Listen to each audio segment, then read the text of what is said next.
नमस्कार, स्वागत है आपका मैथ्स ट्यूब पे। और आज जो हम टॉपिक कर रहे हैं उसका नाम है क्वाड्रेटिक इक्वेशन। ठीक है, क्वाड्रेटिक इक्वेशन को हम कुछ सब टॉपिक्स में पढ़ेंगे। तो सबसे पहले जो हम बेसिक देख लेते हैं कि क्वाड्रेटिक इक्वेशन कहते किसको है। तो सबसे पहले हम जानते हैं कि पोलिनोमियल क्या होता है। तो जब कोई भी एक्सप्रेशन इस फॉर्मेट में हमको दिया हुआ हो, यानी कि P N X is equals to A naught X power N plus A one X power N minus one plus up to A N, where A naught जो है वो हमारे पास लीडिंग कोफिशिएंट है और ए एन जो है वो हमारे पास एब्सोल्यूट टर्म है। तो ये जो भी इसकी पावर्स होती हैं इस एक्सप्रेशन की वो होल नंबर्स में होती हैं, यानी कि 0 1 2 3 4। तो वो एक पोलिनोमियल कहलाता है। ठीक है, अगर उस पोलिनोमियल की हाईएस्ट डिग्री 2 होती है तो वो एक क्वाड्रेटिक पोलिनोमियल कहलाता है। और जब भी हम क्वाड्रेटिक पोलिनोमियल को कोई एक फिक्स वैल्यू असाइन कर देते हैं तो वो एक इक्वेशन कहलाता है। जैसे कि यहाँ हमारे पास एक क्वाड्रेटिक पोलिनोमियल दिया हुआ है y equals to A x square plus B x plus C. जब हमने उसको 0 के बराबर पुट किया तो वो एक क्वाड्रेटिक इक्वेशन हमको मिल गई, राइट।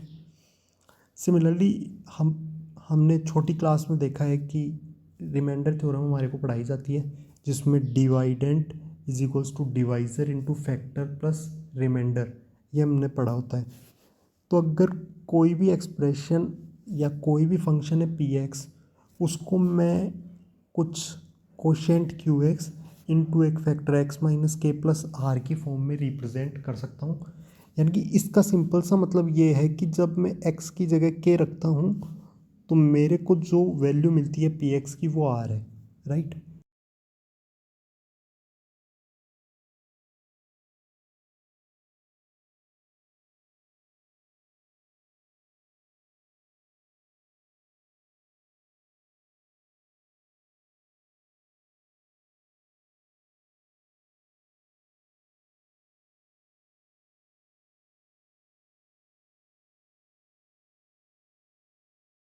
यहाँ पे a जो है वो 0 नहीं होगा, राइट।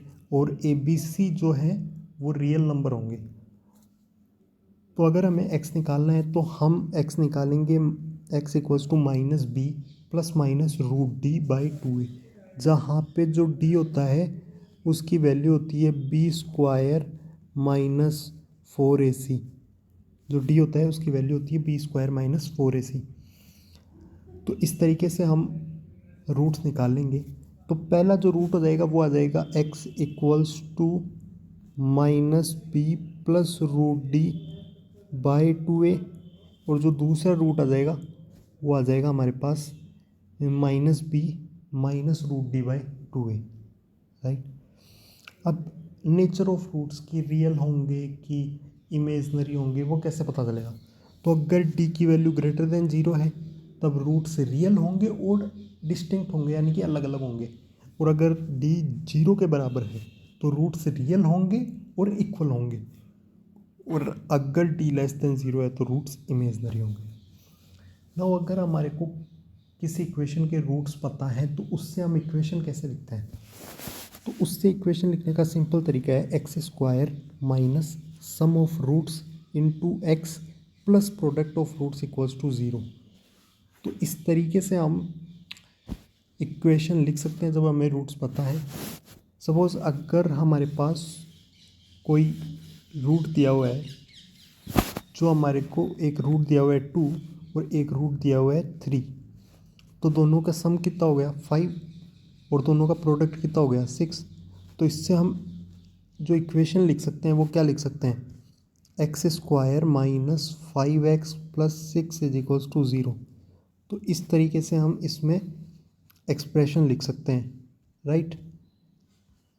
तो यहाँ हम देख रहे हैं कि जो रूट्स हमें दिए हुए हैं उससे हम इक्वेशन लिख सकते हैं X square minus sum of roots into X plus product of roots.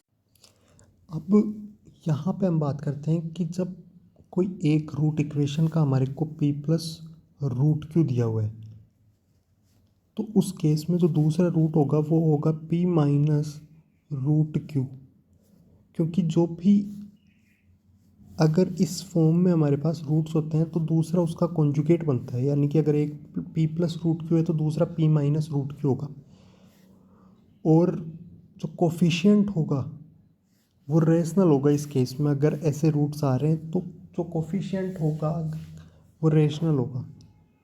अगर कोई इमेजनरी रूट्स हैं, यानी कि हमें दिया हुआ है कि जो रूट्स हैं वो इमेजनरी हैं किसी भी इक्वेशन के, सपोज अगर एक रूट जो है p प्लस आयोटा क्यू है तो दूसरा रूट हमारे पास इसका कॉन्जुगेट होगा p minus iota Q, right. अब हम देखते हैं कि आइडेंटिटी क्या होती है, ठीक है। तो जब भी किसी क्वाड्रेटिक इक्वेशन के दो से ज़्यादा सॉल्यूशन हमारे पास होते हैं तो वो एक आइडेंटिटी होती है। और इस केस में जो a equals to b equals to c ये सारे ज़ीरो होते हैं किसी क्वाड्रेटिक एक्सप्रेशन में, कि जैसे ये अगर क्वाड्रेटिक एक्सप्रेशन है और ये हमारे पास एक आइडेंटिटी है तो इसके जितने भी कोफिशिएंट हैं वो सारे ज़ीरो होंगे, राइट। अब हम देखते हैं condition for common roots in quadratic equation. तो अगर दो क्वाड्रेटिक इक्वेशन मेरे पास दी हुई हैं, a1x² plus b1x plus c1 equals to 0 and a2x² plus b2x plus c2 equals to 0, तो अगर इसमें दोनों रूट्स कॉमन हैं तो हम इसमें जो है रेशियो ले लेंगे कोफिशिएंट्स का, और रेस्पेक्टिव कोफिशिएंट्स का रेशियो ले लेंगे और उनको इक्वल पुट कर देंगे। तो ये कंडीशन होती है जब दोनों रूट्स कॉमन हो। लेकिन अगर एक रूट कॉमन है तो हम सिंपली क्या करते हैं कि सबसे पहले हम अल्फ़ा स्क्वायर लिखते हैं, उसके बाद जो ये वाला कोफिशिएंट है उसको इस वाले कोफिशिएंट से मल्टीप्लाई करते हैं, देन माइनस का साइन ये वाले कोफिशिएंट से ये वाला, राइट। और सिमिलरली हम इस तरीके से इनको लिख लेते हैं, ठीक है। तो ये जो कंडीशन थी वो थी जब एक रूट कॉमन होता है, ठीक।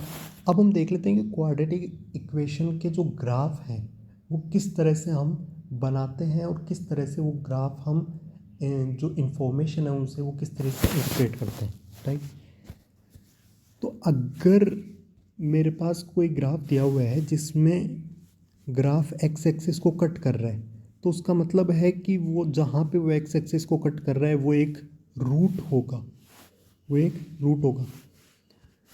और जो लीडिंग कोफिशिएंट है किसी भी क्वाड्रेटिक एक्सप्रेशन का अगर वो ग्रेटर देन ज़ीरो होता है तो ग्राफ हमारे को अपवर्ड मिलता है, और अगर वो लेस देन ज़ीरो होगा तो ग्राफ हमारे को डाउनवर्ड मिलेगा, ठीक है। तो जैसा कि मैं यहाँ फर्स्ट केस में देख रहा हूँ कि यहाँ पे leading coefficient greater than zero है और जो डिटर्मिनेंट है हमारे पास वो जो डिस्क्रिमिनेंट है हमारे पास वो भी ग्रेटर देन ज़ीरो है। तो इस केस में हमारे पास दो डिस्टिंक्ट रूट्स मिलेंगे और ग्राफ जो है अपवर्ड बनेगा, तो कुछ ऐसा ग्राफ हमारे को मिलेगा। सिमिलरली इसमें d इक्वल्स टू 0 है तो वो एक ही रूट मिलेगा, यानी कि रियल रूट तो होगा लेकिन इक्वल होगा। तो इस केस में वो केवल एक्स एक्सिस को एक जगह कट करेगा और यहाँ पे हम इस तरह का ग्राफ बना लेंगे, राइट। सिमिलरली हम बाकी के दो ग्राफ भी बना सकते हैं। अब हम देखते हैं कि अगर हमारे पास कोई कंडीशन दी हुई है कि ax² plus bx plus c ये ग्रेटर देन 0 होगा for all x belongs to r, तो अगर कोई भी x जो रियल नंबर को बिलोंग करता है उस केस में यह हमेशा ग्रेटर देन 0 होगा। तो इसके लिए जो सफिशिएंट कंडीशन है वो है, एक तो a ग्रेटर देन 0 होना चाहिए, दूसरा d लेस देन 0 होना चाहिए। अब इससे कैसे हो पाएगा तो मैं बताता हूँ। तो a ग्रेटर देन 0 होगा मतलब ग्राफ अपवर्ड बनेगा, और d लेस देन 0 होगा मतलब वो एक्स एक्सिस को कहीं भी टच नहीं करेगा। तो मैं देख रहा हूँ कि ग्राफ अपवर्ड बन रहा है और एक्स एक्सिस को कहीं भी टच नहीं कर रहा है, और इसके लिए इस ग्राफ के लिए y की जो वैल्यूज़ हैं वो 0 से तो हमेशा बड़ी है, राइट। सिमिलरली अगर लेस देन 0 है तो उसके लिए ये ग्राफ होगा, और उसके लिए हम कंडीशन ये वाली लगाएंगे, राइट। अब हम देखते हैं कि ग्राफ का कंस्ट्रक्शन किस तरह से होता है। तो सिंपल हमारे को ये देखना है कि जो लीडिंग कोफिशिएंट है उसका साइन क्या है, यानी कि अगर वो ग्रेटर देन 0 है तो ग्राफ अपवर्ड होगा और वो लेस देन 0 है तो ग्राफ डाउनवर्ड होगा, ठीक है। और हम उसके बाद देखते हैं कि जो वर्टेक्स बन रहा है वो कहाँ बन रहा है। जो वर्टेक्स ग्राफ का हम ये जो वर्टेक्स होता है ये कहाँ बन रहा है। तो और ये वर्टेक्स निकालने का सिंपल सा तरीका है कि जो कोफिशिएंट होता है -b/2a, -d/4a, ये हम निकाल लेते हैं और यही पॉइंट जो होता है वो उसके वर्टेक्स को डिनोट करता है और फिर हम इजीली ग्राफ कंस्ट्रक्ट कर सकते हैं।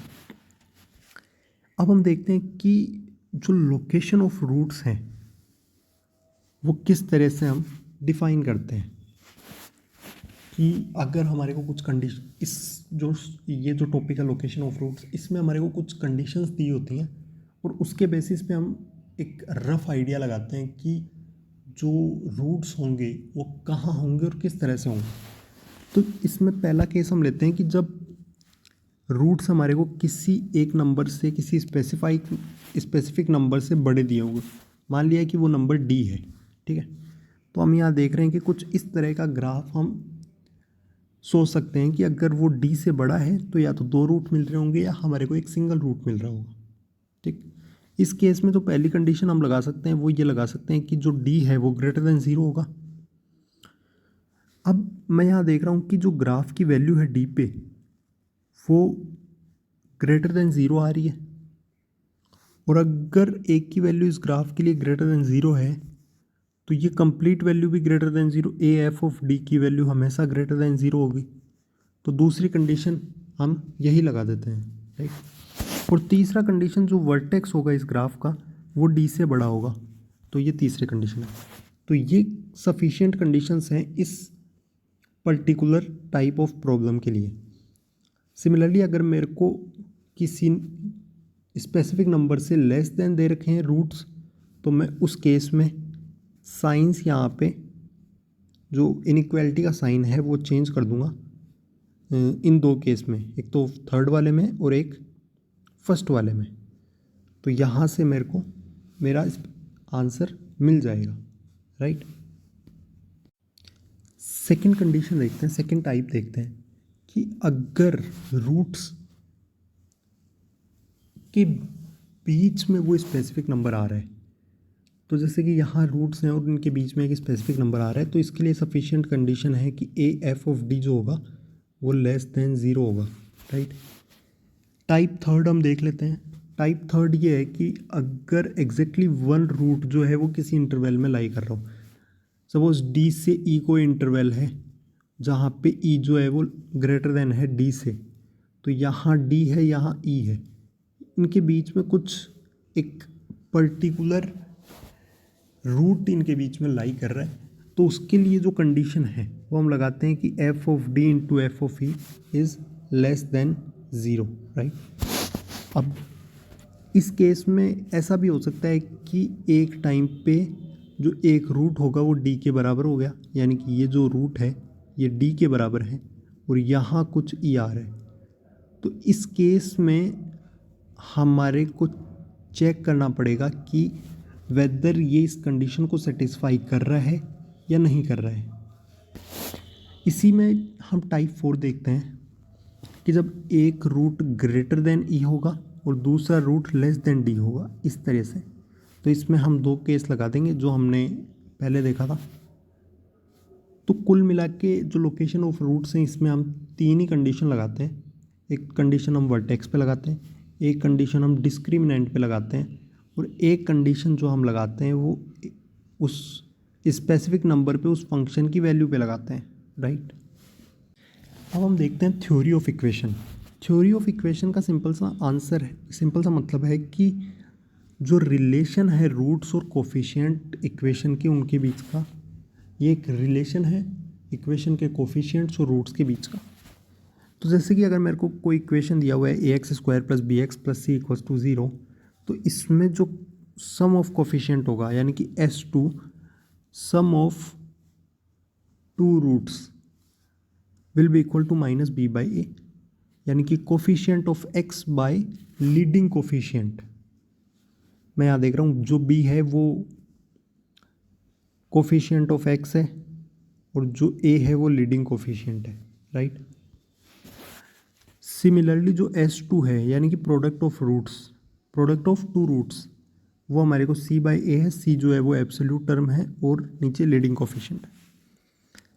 अब अगर मेरे पास कुछ इस तरह का इक्वेशन दिया हुआ है कि ax⁵ plus bx⁴ plus cx³ plus dx² plus ex plus f, तो इसमें मैं S1 जो है वो यहाँ डिफाइन कर रहा है alpha plus beta plus gamma plus, और जो इसके बाकी रूट्स हैं यानी कि जितने भी इसके रूट्स हैं उन सब का सम वो S1 को डिनोट कर रहा है, देन S2 डिनोट कर रहा है उनके जो टू का प्रोडक्ट्स है यानी कि alpha beta plus beta gamma, इस तरह के जो रूट्स हैं उनके सम को।